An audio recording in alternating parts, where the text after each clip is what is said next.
আসসালামু আলাইকুম, আমন্ত্রণ জানাচ্ছি আরও একটা নতুন টিউটোরিয়াল দেখার জন্য। আজকে আমরা আরও একটা নতুন এমএস ওয়ার্ডের টিউটোরিয়াল দেখব। এরকম নামের পাশে অথবা অ্যাড্রেস বা মোবাইল নাম্বার এর পাশে যখন আমরা কোনো লাইন অ্যাড করতে যাই, সাধারণত আমরা কি করি, ইনসার্ট থেকে শেপসের এখানে গিয়ে আমরা এই লাইন ক্লিক করে নিয়ে আমরা এরকম করে একটা লাইন ড্র করি। তারপর এই লাইনটাকে আমরা Ctrl+C Ctrl+V এরকম করে কপি পেস্ট করে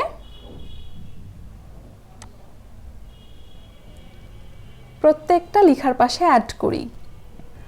তো এটা এভাবে করতে গেলে সময় কিছুটা বেশি লাগে। এটাকে আমরা কত সহজে এবং দ্রুত করে নিতে পারি সেটা এখন দেখব। এখন এগুলোকে আমি রিমুভ করে নিচ্ছি। এখন প্রত্যেকটা লেখার পাশে আমি লাইন ড্র করব। এর জন্য কিবোর্ড থেকে শিফট বাটন চেপে ধরে আমি হাইফেন টাইপ করতে থাকব। হাইফেন এরকম করে ক্লিক করে চেপে ধরে টাইপ করে নিলে লাইন তৈরি হবে।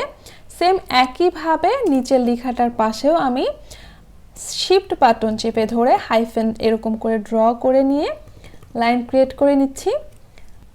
এগেইন আমি নিচের লেখাটাতেও সেম একইভাবে শিফট বাটন চেপে ধরে হাইফেন টাইপ করছি। আমাদের ইচ্ছে মতো যে কোনো সাইজের লাইন আমরা ড্র করে নিতে পারি। তাহলে শিখে নিলেন কত সহজেই আমরা যে কোনো লেখার পাশে এরকম করে আমাদের প্রয়োজন অনুযায়ী যে কোনো সাইজের লাইন অ্যাড করে নিতে পারি, কোনো রকম লাইন বা শেপ ব্যবহার না করে। তো আজকের টিউটোরিয়াল কেমন লেগেছে সেটা কিন্তু আমাকে অবশ্যই কমেন্টে জানাবেন। আজকের মতো এখানেই শেষ করছি। সকলে অনেক ভালো থাকবেন। আল্লাহ হাফেজ।